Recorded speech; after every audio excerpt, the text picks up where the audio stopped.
ये सफर आसान नहीं होगा, लेकिन हर कदम मुझे उस राज के करीब ले जा रहा है जो सदियों से इस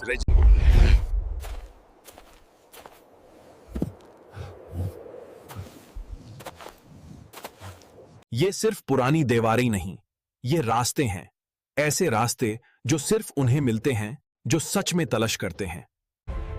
ये खजाना सिर्फ सोना या हैरा नहीं, ये ताकत है, और ताकत हमेशा जब मौत सामने हो, सिर्फ ताकत नहीं, हौसला भी आजमाया जाता है। जब सच का नौर छोलें तो अंधेरों का वजूद खुद मिट जाता है।